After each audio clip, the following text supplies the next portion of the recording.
So today let us study vectorized implementation, another way in which we can achieve linear regression, which means another way in which you can find the equation of the straight line that best fits our data. Okay. So let me share my screen. The whiteboard in this case. Okay. I believe you are able to see my screen. Yeah. So let us assume that all my input features are given by X. Okay. The features are X1, X2, X3, and so on till Xn. Okay. Yeah. And this is my input, like the distance, and the output is fair, which is like Y, which will be Y1, Y2, Y3, and so on till Yn. Right? We need to find out a theta called, let's say, theta 1 and theta naught and theta 1 in such a way that theta naught plus theta 1 into x1 should be equal to y1. Similarly, theta naught plus theta 1 into x2 should be equal to y2, and so on. Theta naught plus theta 1 into x1 should be equal to y1, right? And we want such a values of theta. Okay. If you carefully look at this, this particular way of arranging our numbers is called as actually a matrix, right? The matrix. We have arranged our data in terms of a matrix. And particularly, this is a vector because a vector is a special matrix where the number of rows and number of columns is equal to 1. Okay. That is called as a vector. So X is a vector in this case, but in general, X need not be a vector because there can be multiple features also, right? But our theta matrix is a vector and Y is also a vector. Agreed? Yeah. So if you closely look at this, I am trying to do theta naught plus theta 1 into x1, right? If you remember matrix multiplication, like x1, y1, and let's say x2, y2, okay?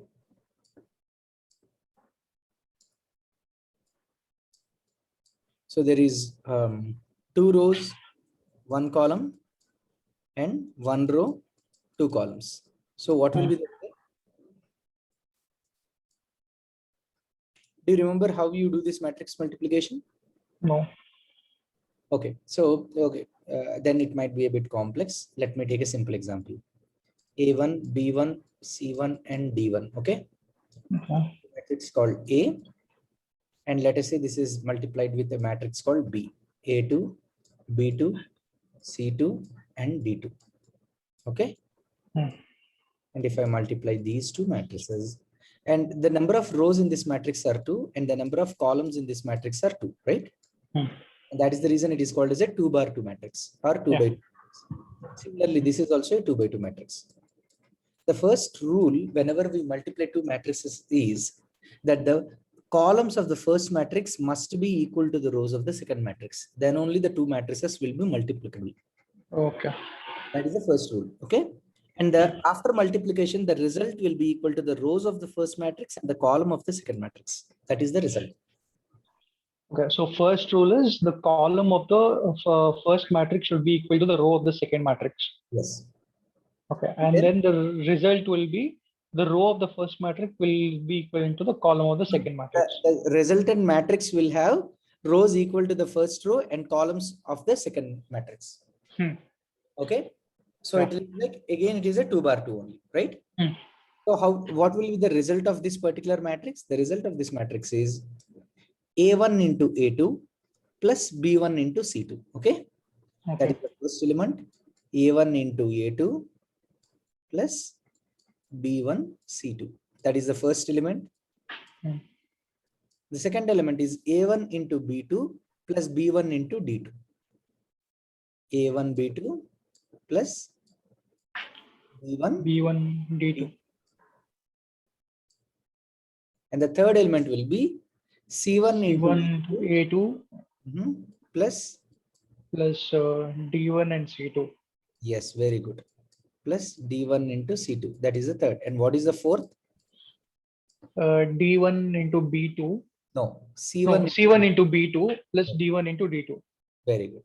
C1 into B2 plus D1 into D2. That is the result. Okay. This is how we multiply matrices. Okay. And whenever you are multiplying matrices, okay, let us say in numbers, okay, what is the inverse of 2? 1 by 2. Why 1 by 2 is inverse of 2? So 2 by 1 is the same result. So when we take inverse, it will be 1 by 2. Yeah, but why 1 by 2 is defined as the inverse of 2?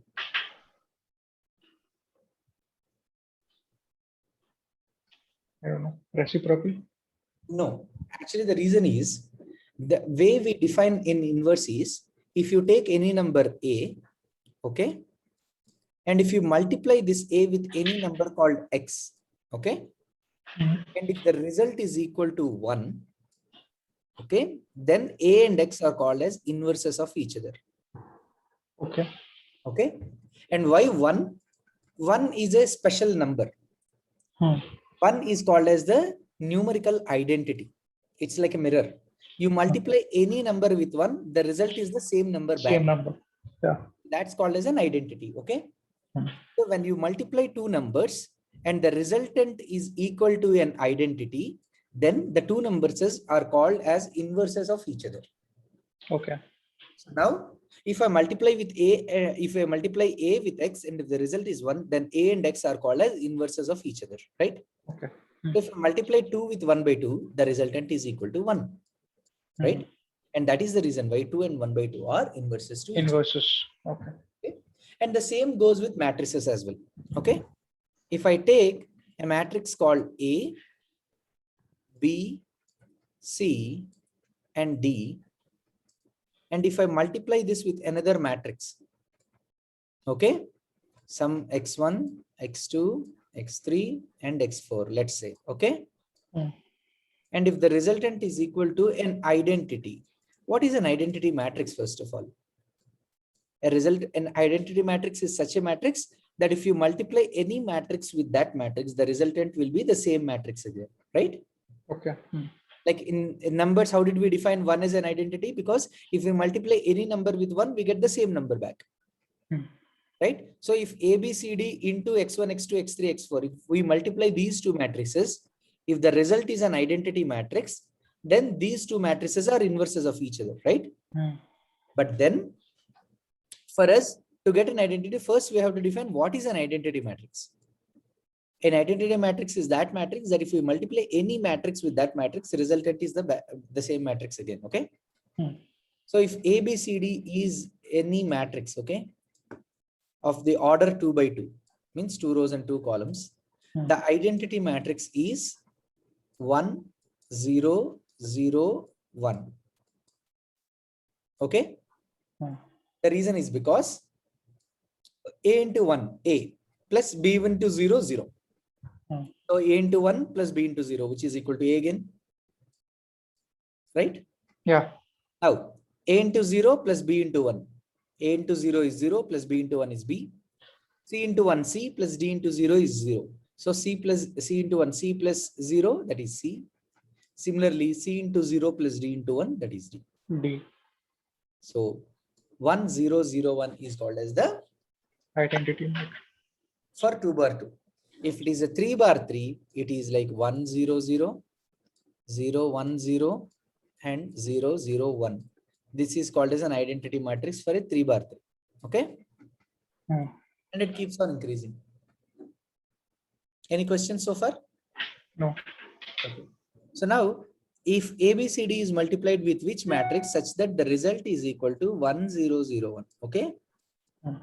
So then if we get that matrix, if you multiply this A matrix with this X matrix, the resultant is an identity matrix, then A and X are inverses. Okay. So you call this as, so A is equal to inverse of X. We can call that, okay? In this way, we are telling 2 is the inverse of 1 by 2, right? Similarly, 2 is the inverse of X. We can call that. Now, So this is all about matrix inverse of a matrix, identity matrix and all. Okay. So why they are important for us? Because let us see that here. Now we have my X matrix here. I have an X matrix here called X1, X2, X3, and so on till Xn, right?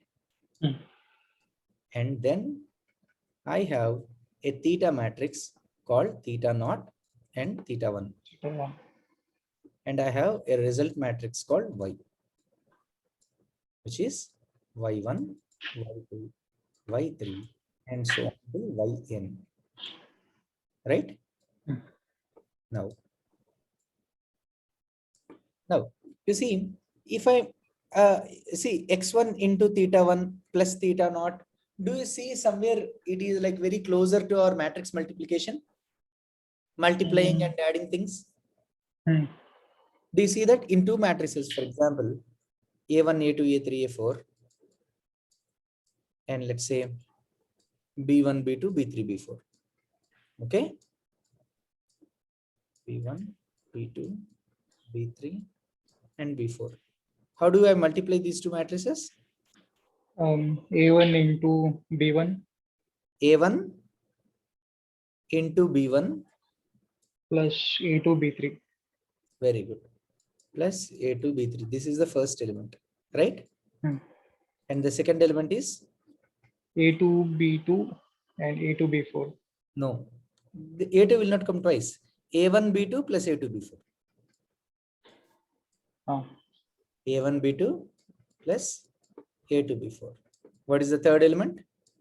A3 B1 and A4 B3. Very good. A3 B1 plus A4 B3. Okay. B3. And finally A3 B2 and A4 B4. A3 B2 plus A4 B4. Yes. So do you see that if we are multiplying two matrices, it is a product and a sum, right? It is a product and then a sum of another something, right? So here also we are doing some sum theta naught plus theta 1 into x1. Into x1. Is it similar to our matrix multiplication? Somewhere closer? But this is an n rows and 1 column matrix, right? Yeah. And this is a 2 rows and a 1 column matrix. Can these two be multiplied? No. No, because the first rule of matrices is in order to multiply two matrices, the number of columns of the first matrix should be equal to the rows of the second matrix.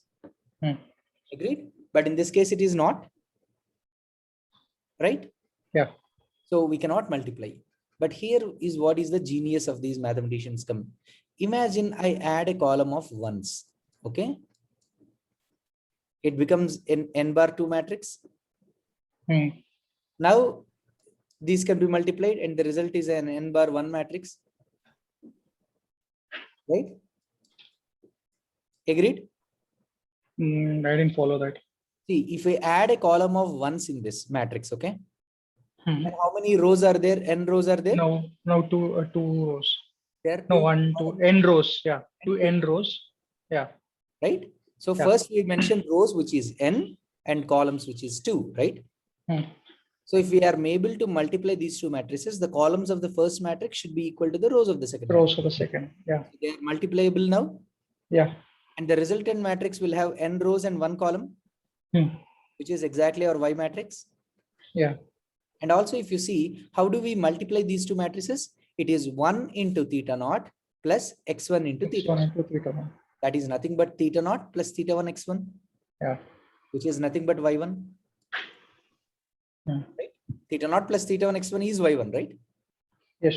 Similarly, 1 into theta naught plus x2 into theta 1, that is theta naught plus theta 1 into x2, which is nothing but y2.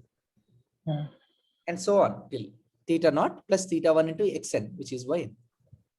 Right? Yeah. So now in our matrix called X, I'm just adding, I'll take all my features, as many features I have, but I add a column of ones, okay? And then I can multiply it with our theta matrix to get our Y matrix, okay? Now, I have my X matrix called capital X, which I'm multiplying with a matrix called theta, and I get my matrix of Y, okay? Hmm. In childhood, we used to matrices in such a way that they give us X matrix and theta matrix, and they ask us to find the value of Y, right? Hmm. Like multiplication of two matrices. But here it is a bit complicated. We know X and Y, we want to know theta, right? Okay. So that theta matrix is equal to X inverse Y, ideally, okay? Hmm. X inverse is nothing but the matrix with which X is multiplied such that the resultant is an identity, that is X inverse, okay? Hmm. But generally, if inverses can be calculated for only square matrix, a square matrix is that matrix where the number of rows and columns are equal. That's called a square matrix. Square matrix. Okay, because identity matrix are always square matrices. Okay, like 2 bar 2, 1 0 0 1. This is an identity matrix. And again 1 0 0 0 1 0 0 0 1. Again, can you see that it's a square matrix Hmm. because it has 3 rows and 3 columns. Yeah. Identity matrices are always square matrices. Okay. Hmm. Even we calculate inverses only for square matrices. Clear? Yes. But X need not be a X need not be a square matrix because it can have n rows and 2 columns, right? Hmm. N rows means the number of training examples. In the distance, for example, the 3 kilometers, 4 kilometers, 5 kilometers, 6 kilometers, so on till 20. Totally, we have 17 examples. So n is equal to 17. Columns Yes. are 2. One is the distance, the other one is ones, right? Hmm. So that's a 17 bar 2 matrix, 17 rows and 2 columns. Okay. Yeah. You can have 100 rows also because there are more number of training examples. Clear? Hmm. So it's not a square matrix, and so you cannot directly calculate an inverse. Okay. Yeah. But mathematicians are not contented to stop with that. Okay. So in matrices, there is a special concept called transpose. Hmm. Okay. A transpose of a matrix. For example, if X is a matrix called ABCD, okay. If X is a matrix called ABCD, then the transpose of this matrix, X transpose, will be just the rows are converted. Rows will be columns and columns will be rows. This is the transpose of the matrix. Hmm. So the first row became first column, second row became second column. Clear? Hmm. This is Yeah. the transpose. Now I'm like, of course, there is some elaborate proof which I'm like ignoring for time being, so that like it will not be too much of math. Okay. But what I do is I multiply with X transpose on both sides. Okay. Hmm. And then I could take this X transpose towards this side. So it's like it becomes theta is equal to X transpose X inverse because it is going to the other side, right? Hmm. X transpose Y. Clear? Hmm. Now X, imagine it is an M rows and N columns. Okay. Imagine X is in M rows and N column matrix. Hmm. Then X transpose will be N rows and M columns. Yeah. Because rows are converted to columns, columns are converted to rows. So Hmm. if you see the number of columns of the first matrix is always equal to the number of the rows of the second matrix, they will get cancelled out. X, if I multiply X transpose X, and the result is M rows and M columns. Okay. But that's a square matrix. M bar N, that's a square matrix, right? M bar M. Yeah. Yeah.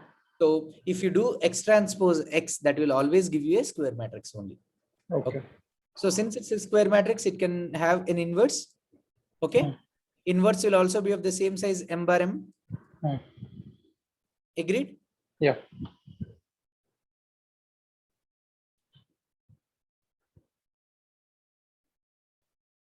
Hello. Hello? Yeah. Can you hear me? Yes, yes, I can hear you. Okay. Okay. So let's see if X is M bar N, X transpose is M bar M. I'm sorry. So what happens is if I'm multiplying X transpose with X, it is like multiplying an N bar M with an M bar N, right? I'm multiplying X transpose with X, not X with X transpose. Okay. So the resultant is an N bar N matrix. Agreed? Hmm. So the result in this case will be not be an M bar M. It will be an N bar M. It will be an N bar N. Agreed? Confusing? X Yeah. transpose is of order N bar M. Okay. So X will be of the order reverse M bar N, right? M bar N. Yeah. So I'm multiplying X transpose with X. So this M and this M will get cancelled out, right? Right. Yeah. So result is n bar n. N bar n. The Okay. inverse is also an n bar n, right? Hmm.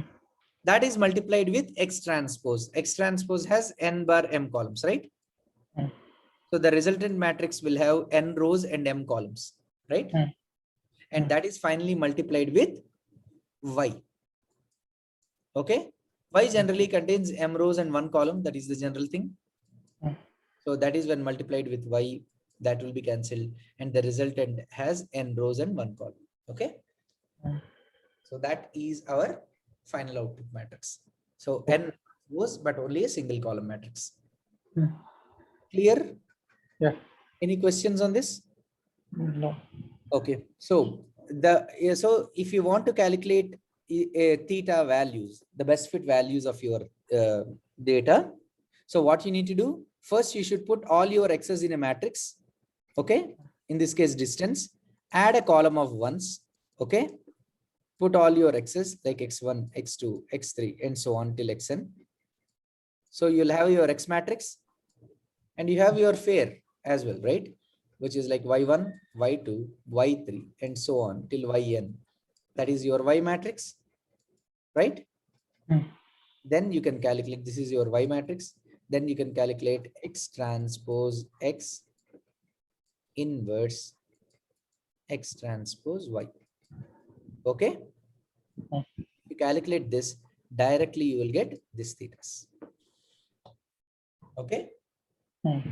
So you don't have any learning rate here. You don't have any partial derivatives here. You don't have any approximate initialization of thetas anywhere. You don't have again training again and again anything here. Just you have your x, you have your y, calculate x transpose x inverse x transpose y. You directly get your thetas. Hmm. Clear? Yeah. This is called as vectorized implementation.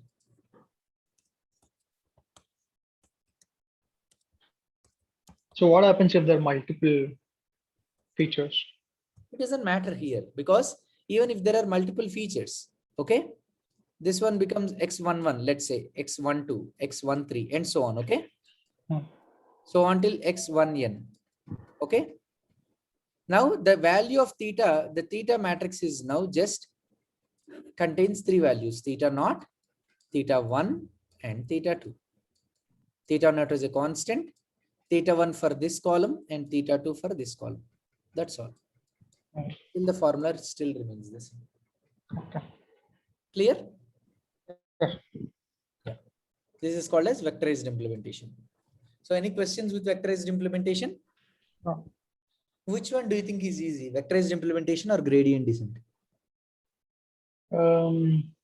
Gradient descent had um, um, lot of work to do. Like we had to calculate that, and we had to try the formula and then repeat it like 1,000, 3,000 times. So this Yes. one, if I work on the example, then we can. It looks easy, just multiplying the matrix. But yeah, I should work with on practical example to get them. So actually, practically you cannot work because the reason is because you will have calculating the inverses of matrices and all practically is very hard. Okay. Okay. So particularly when it becomes a 3x3 matrix and all, it becomes pretty hard. Okay. But all the linear regression that you have done, whenever you call your lr.fit x1 comma y1, internally it does only this. Okay. Adds a column of ones to your x because you are already defining your x, calculates x transpose x, multiplies, calculates its inverse, multiplies with x transpose, multiply with y. Because you are passing x and y as parameters to your LR fit. Okay. So it's already taken care in Python. Yes. Yes. Okay. In sklearn library. Oh, library. Yes. And you will directly get the best fit values. Clear? Yeah. And that is how you get your intercept and coefficients there. But vectorized implementation actually is a bit hard when you have a lot of features like 500 features, 1,000 features like that. Then vectorized implementation is pretty hard because calculating the inverse of this x transpose x matrix will become very hard. Okay. Imagine if there are 500 features. Okay. X transpose x will be a 501 bar 501 matrix. Okay. Because you are adding a column of ones, right? So calculating an inverse of 501 bar 501 matrix will be an extremely difficult job. Okay. It means you have a 501 rows and 501 columns. Okay. With which matrix should you multiply so that the result will be 1, 0, 0, 0, so on till 501, 0, 1, 0, 0, so on till 501, so on, 0, 0, 0, so on till 501. This matrix, 501 by 501. Getting it? Yeah. Calculating the inverse is a very, very, very hard job. Even for supercomputers, it's like hard. Okay.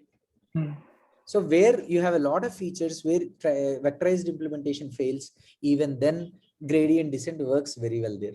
Okay. So if you have less number of features, like 100 approximately, something like that, vectorized implementation is good. But if your data has too many features, okay, then gradient descent is a good choice.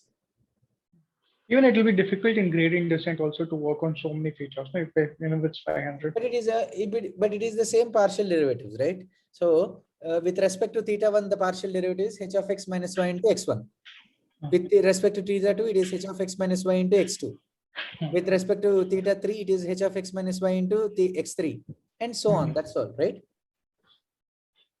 You take random values of theta 0, theta 1, theta 2, so on till 500 values. Then calculate h of x, which is theta 0 plus theta 1 x1 plus theta 2 x2 plus theta 3 x3 plus and so on plus till theta 501 into x 501, right? You get your h of x. Since you have your h of x and you have your y, you calculate your mean squared error, which is j.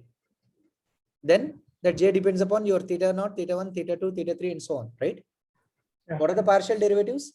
It is average of h of x minus y is your theta 0. Average of h of x minus y into x1 is theta 1, dou j by dou theta 1. Dou j by dou theta 2 is average of h of x minus y into x2, and so on.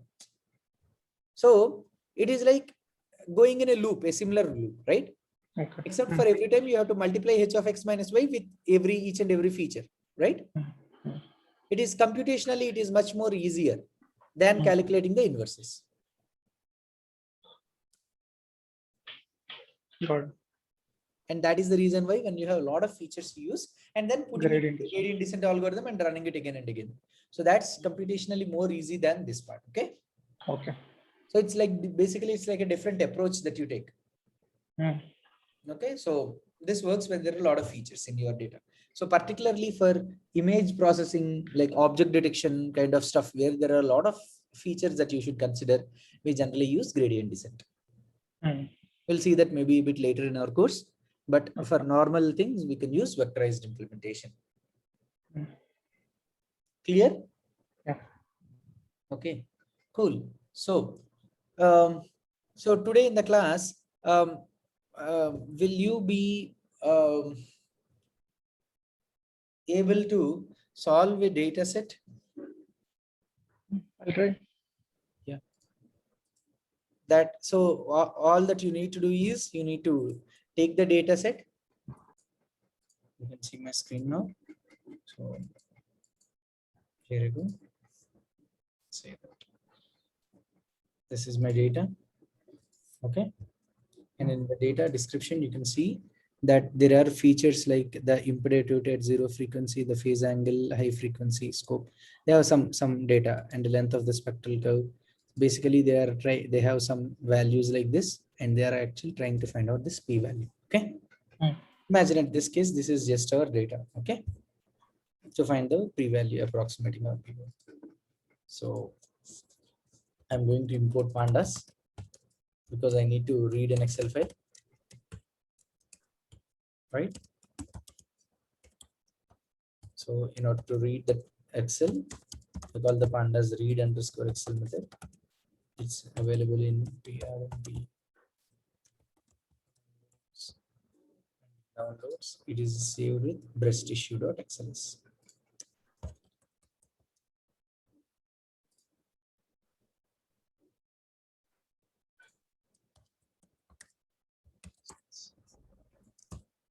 Okay. But if you see, I do not get that. I get the first tab by default, first sheet, right? I should get the sheet called data. So sheet is equal to data. Why? So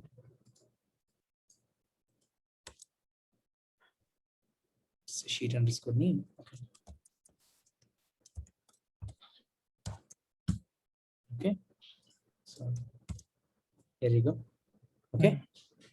So now in this case, if you look at the case, okay, very clearly, case is a unique column, right? Like a serial number. So you can definitely delete that. That is not required for us, right? Yeah. So I'm going to say df.drop case access is equal to 1. So do you want us to remove this particular column from the entire data set or not? Okay. If you want to remove from the entire data set, you have to give in place is equal to true, which means the changes happen within the same data set. Okay. So in place is equal to true, we'll remove it completely from our df. Otherwise, it will remove only from what we're seeing right now. Yeah, but see, for example, if I rework it, okay, it seems it has removed, okay. But if I give head again, it will again appear. You see, Okay. Is not. So what this does is, whenever you are calling this drop, okay, Pandas thinks that what if you delete something by accident, the data cannot be recovered. So what Pandas does is it internally creates a data frame. It internally creates a temporary data frame and removes that only in the temporary data frame. Okay. Okay. So you can say something like temp is equal to this. Okay. Now, if you look at temp.head, it will not contain that case 1. Okay. Makes sense. But in the original DF, it will have it. So only in the temporary column, you are dropping it. But when I did like this, I didn't assign it to anything. So it has created some temporary variable name, which we don't know. Okay. That is the reason if you are seeing the original data frame dot head, it is still showing you the like the case number column. Clear? But if you want to remove it altogether from DF, you have to say in place is equal. So it directly, so it means that whatever the columns you are dropping, you know, and it is intentional to remove. You are telling the drop command of Python. Okay. So this is permanently lost. Yes. So you can see that it is permanently lost from DF. Okay. If you retrieve it, if you have to retrieve it, once again, you have to load the data and get it. That's all. Okay. Clear? Yeah. Yeah. So that's about in place is equal to true. Now, okay. So I have removed this. So let me once again just see the columns. So these are my columns. Then now, if you see the class called class, okay, df of class dot unique. This will tell all the unique values. These are all the unique values in your class column. Okay. And if you see how many times each value appears, you have to do dot value underscore counts. So ADI appears 22 times, car appears 21 times, MAS appears 18 times, glass 16, something. Okay. So this is a column that contains text values, right? So what we should do is we should convert them to numbers. Agreed? Okay. For that, we use from sklearn dot pre-processing import label encoder. Okay. What does this do? I'm calling LE is equal to label encoder. Okay. LE. So I'm going to say df of class is equal to LE dot fit underscore transform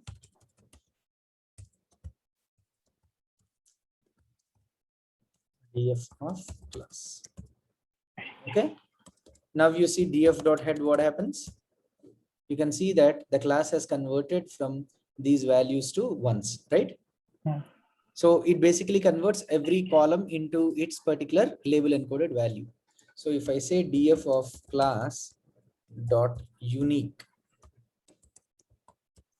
now it is an array of 135420. Okay. Okay. 0 will go to ADI because alphabetically that is the first value. Car gets 1 because alphabetically it's the second value. Con gets 2 because alphabetically it is the third value, and so on. Clear? Okay. So this is called label encoding, the process of converting a text column into a numerical column. That is called label encoding. Okay. And then once this is done, what we can do is, you remember we have discussed the concept of standardization, right? Standardization. We are scaling the features of our X into a common scale, value minus mean by standard deviation. Yeah. Right? We did standardization. So we can do standardization in sklearn itself by using, there are two techniques. One is called min-max scaler. Okay. Or there is something called standard scaler. Min-max scaler, it takes value minus mean divide value minus minimum by maximum minus minimum. Remember that? Hello? Hello? Do you remember the min-max scaler is value minus minimum by maximum minus minimum? No. Value minus min. You don't remember the min-max scaling and standard scaling? No. So let us Will discuss it. Okay, maybe my bad. I was thinking that we have discussed it. Okay, let us see scaling first. Okay. In data science, scaling is a very important concept. Okay. Okay. Imagine that you have a data set. Okay. Imagine that you have a data set like something like, let's say, age, salary, okay, credit card, and loan. So based upon a person's age, salary, and whether they have a credit card or not, you want to think whether you should give a loan or not to them. Okay. We have age like $27, salary like, let's say, 25,000 rupees, credit card, let us say like yes and yes, and then you should give a loan called one. Okay. Again, age called like 32, 48,000 is the salary. Let's say no credit card. Let us say yes, you can give a loan. Okay. Let's say 30. Salary is like 22,000. Credit card, don't give a loan, and so on. Okay. Now, if you see our data has age, which is in 10 scale, salary in 1000 scale, credit card, yes or no, which is in unit scale, and of course, loan is the final output. Okay.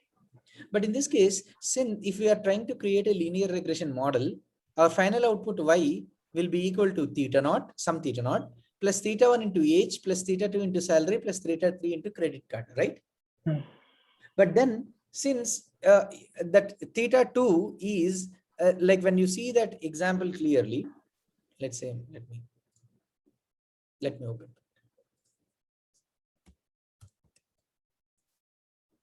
So if you look at our example, our final example,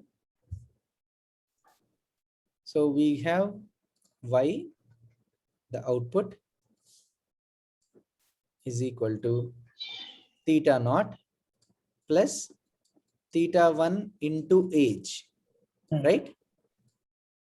That's a feature. Plus theta 2 into salary, that is the second feature, plus theta 3 into credit card. Agreed? Yeah. Now, if you see, if let us say salary is a very important feature, right? Or let us say salary is a less important feature. Okay. And so theta naught value will be smaller, right? Yes. But the individual values of salary are higher, like 25,000, 40,000, and so on. So even if the importance is lesser, like 0.01, okay, the final value of y will be greatly dependent upon this. Agreed? Yeah. So even non-important features also will start creating a much impact on our y. And if let us say credit card, having a credit card is a very, very important feature. Even if a value, let's say this is called as a importance of given as 4, okay? The importance given is 0.01. But still you see the winner will be 25,000 into 0.01 versus 4 into 1, right? Which will be the winner? 2 zeros, even if you get cancelled, this will get a 250 value, right? Yeah. So this will have a higher impact on this. Agreed? While actually credit card should be the more important feature, ideally. Correct. So what is happening here is the scale of salary is actually creating a problem, right?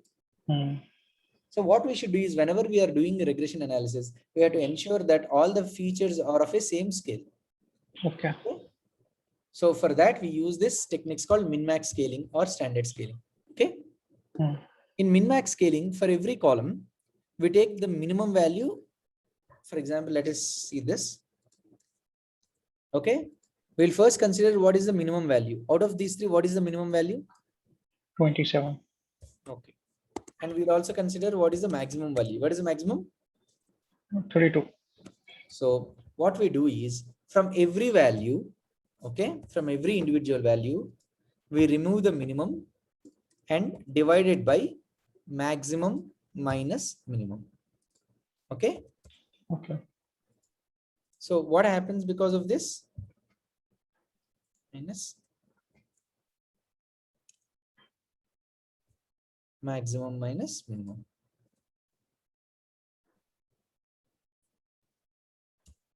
What happens because of this? The highest value, sorry, A2, oh, not A2.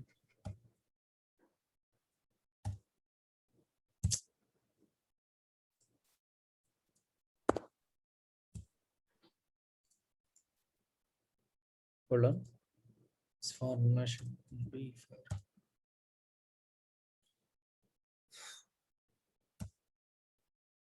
okay. This will be for A3. Okay.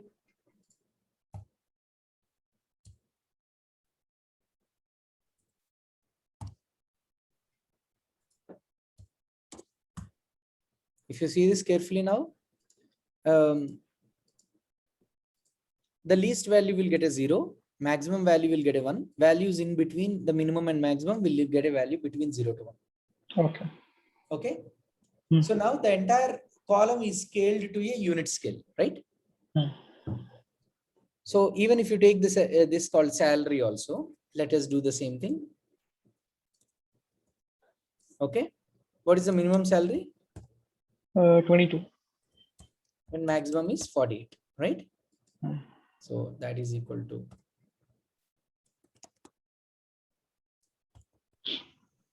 maximum is 48. And now this is equal to salary minus minimum divided by 48,000 minus 22.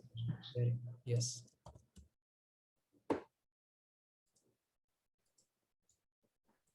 Clear? Now, if I do 48 minus 22 divided by 48 minus 22, this will be automatically 1. This will be 22 minus 22 by 48 minus 22. Since 22 minus 22 will be equal to 0. Right? So now again, you can see values between 0 to 1. Yeah. So this kind of like scaling every column into like, you know, by using the minimum and maximum values within that column, that's called min-max scaling. Okay. Yeah. And the second set is called standard scaling. In standard scaling, we actually in this for this entire column. 1 second, please. Sorry. So in standard scaling, what we do is once we take a column, okay, first we calculate the mean, which is nothing but an average, okay, of the entire column. And then we divide it, we calculate the standard deviation.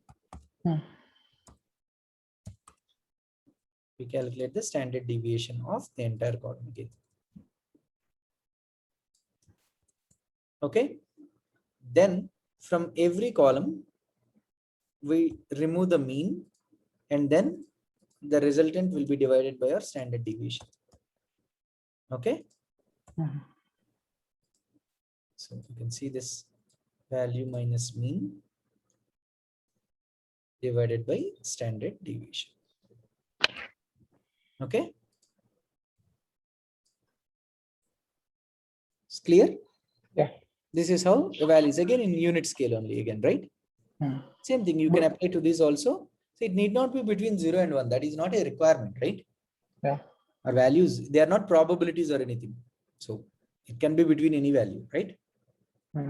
So the result won't change if we are assigning values that are going to minus also. No, it doesn't. It doesn't, because this still they are in the same scale only. Okay. So this is called as standard scaling. This is also called as at times called normalization. Okay. So in our example, we have values like 524, 530, and so on, 0.18, and so on. A lot of different values, right? So what we are going to do is we are actually going to let's say y is equal to df of p if we want to find that out, and df dot drop p axis is equal to 1, in place is equal to 2, because that is our y, right?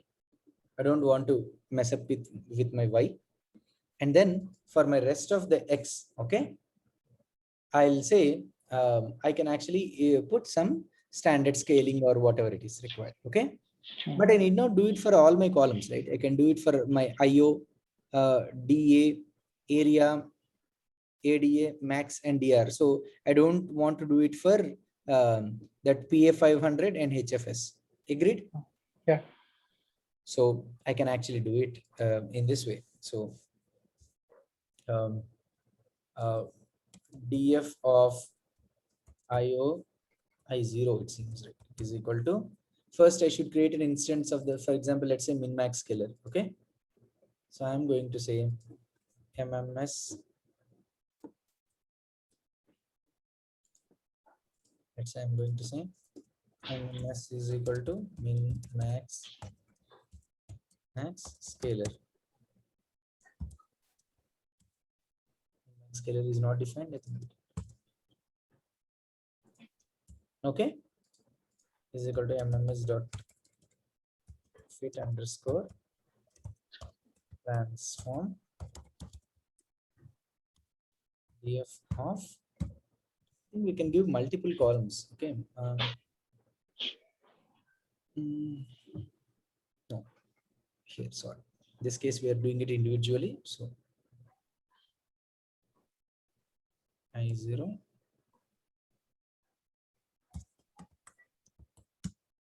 So if I now say df dot head, okay. Can you see the values, how that IO values are compressed now? Yeah. What is this ravel means? It is actually converting it into two-dimensional array. Okay, because this MMS min-max scalar expects a two-dimensional array because it can accept multiple dimensions together. Okay. So it is expecting a two-dimensional array. So I gave it as 2 square brackets. Okay. And then once it is done transforming, I am converting this two-dimensional array back to a one-dimensional array because my IO is a single dimension, right? This ravel converts it back to a single dimensional array. But I can apply this for all the other columns as well. Okay. Just that, of course, there are much more easier methods, but initially let us, explore one by one. Do we have to do, like, can we do for all the columns at once itself, or like we have to go each one by one? As I said, like, I mean, there are some advanced techniques, but like we'll see that later as a part of our processing. Okay. Okay. But at this case, you can think, so what you can do is you can apply it across to your entire data frame together as well. Okay. So we are doing it for DA, area, A comma DA, A slash DA, and max IP, right? Max IP and DR.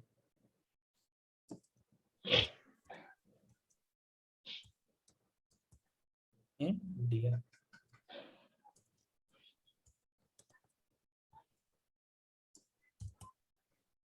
Here also DR.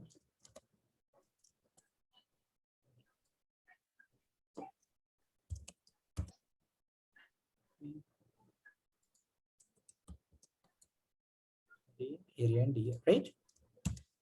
Now if you see df dot head, this is our data set. See that? Now, in this case, now since we have our data set now we can actually use our label encoding. Sorry, our linear regression.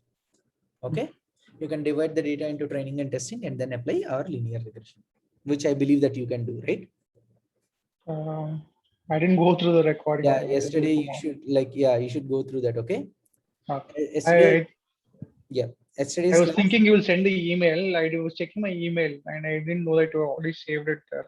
No, every class automatically I'll save it in the same folder. So like, there are, you need not search for it again and again. Okay. Okay. All the classes will be in the same folder. So, okay. So today, please go through that Boston house pricing dataset. Please try to do it on your own. Okay. And please go through these data processing techniques as well. Okay. And so tomorrow we'll start with a fresh concept called as logistic regression. Okay. Is that clear? Yeah. Yeah. So in case if you have any questions, please do let me know. And tomorrow we'll start with those questionnaire and then we'll take it up to the next class. Yeah. Okay, then. So I think like it's 4. So let us stop for the day and let us continue tomorrow. Okay. And bro, can you open the note